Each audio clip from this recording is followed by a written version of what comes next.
Hi, boys and girls. Today we're going to be reading The Easter Egg. The Easter Egg is the title of the book. That means it's the name of the book. It's written by Jan Brett.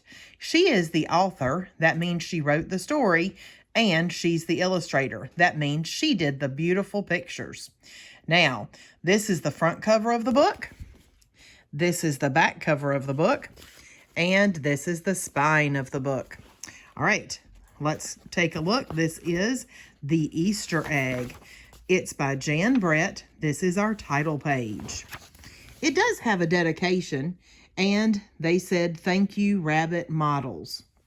Now, this is the first page of our book.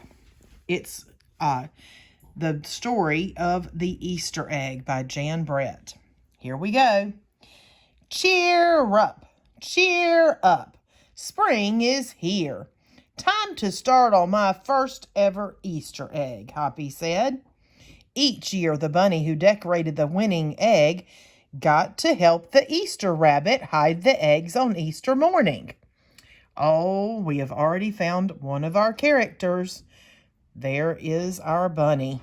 All right, let's take a look. Our characters are the people or the animals in the story.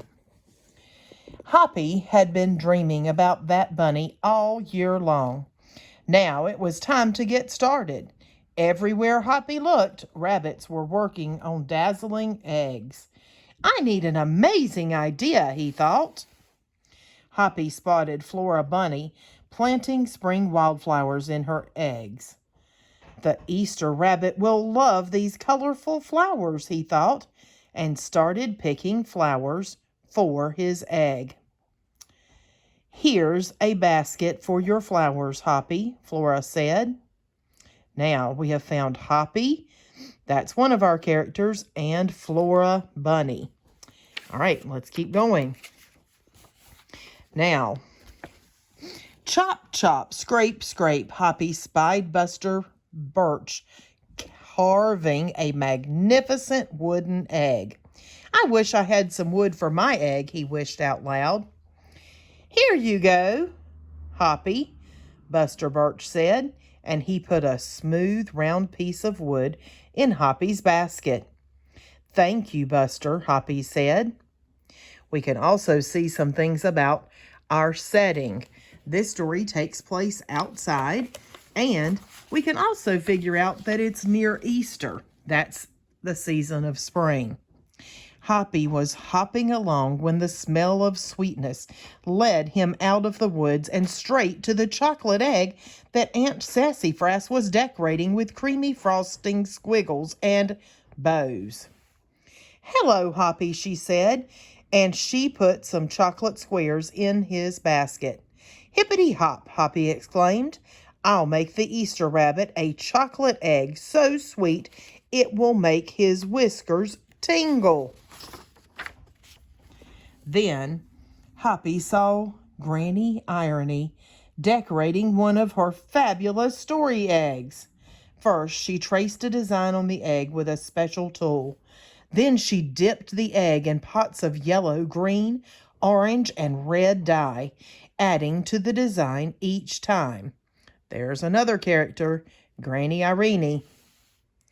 Hoppy couldn't believe his eyes.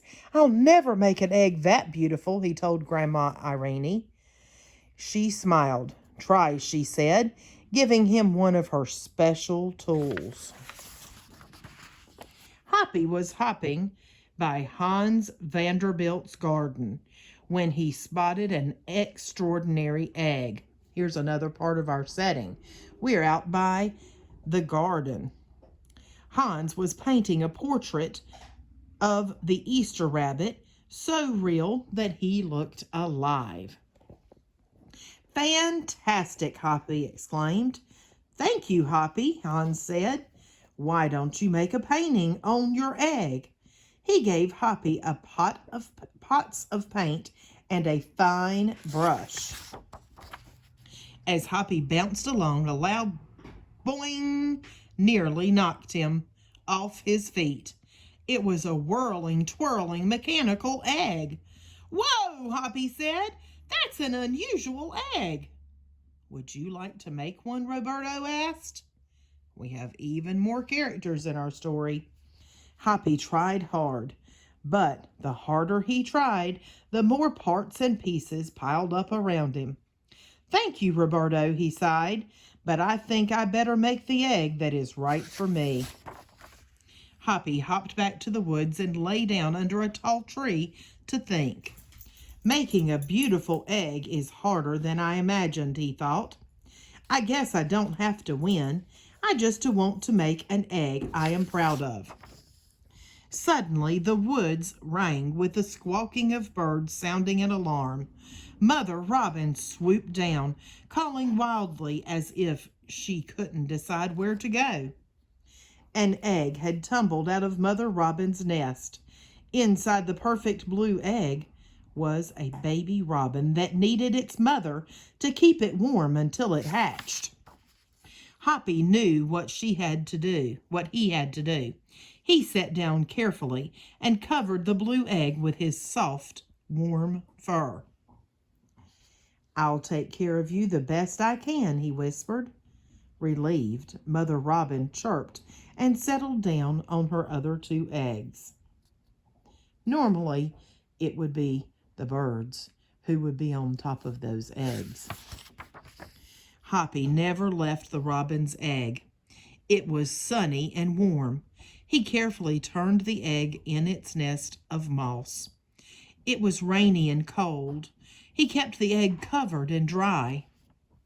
At night, wild animals passed by.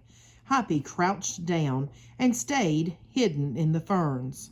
Often he heard strange noises coming from above, but Hoppy didn't run away. Every day the rabbits worked on their eggs. Tadpoles turned into frogs, and buds swelled into leaves, and Easter came closer and closer. Finally, it was time for the rabbits to take their eggs to the glen. They had forgotten all about Hoppy, who was quietly sitting on the blue egg under the tall tree in the woods. Early the next morning, the rabbits waited for the Easter rabbit. Suddenly, a beautiful wagon rolled toward them out of the mist. And stopped. The Easter bunny stepped down from the wagon and admired the decorated eggs one by one.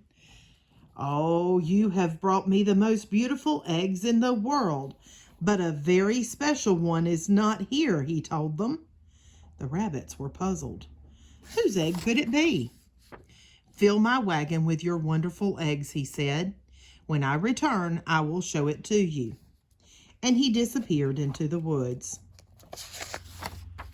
He came back with Hoppy, looking scruffy and bedraggled. "Hoppy has an amazing egg to be proud of," the Easter rabbit told them. He has kept Mother Rabbit's egg warm and safe until her baby bird hatched, and she could take care of it. He has kept Mother Robin's egg warm and safe until her baby bird hatched, and she could take care of it. That was very special, wasn't it? The Easter rabbit placed the empty blue shell in the place of honor atop the wagon. Now they were ready to go. The rabbits cheered for the egg that had surprised them all. "It's our best Easter ever, Hoppy," they shouted. Then the brave little bunny and the Easter rabbit rode off together to hide the eggs for girls and boys to find on Easter morning. I hope that you have enjoyed this book. This was The Easter Egg by Jan Brett, and I hope you have a wonderful Easter.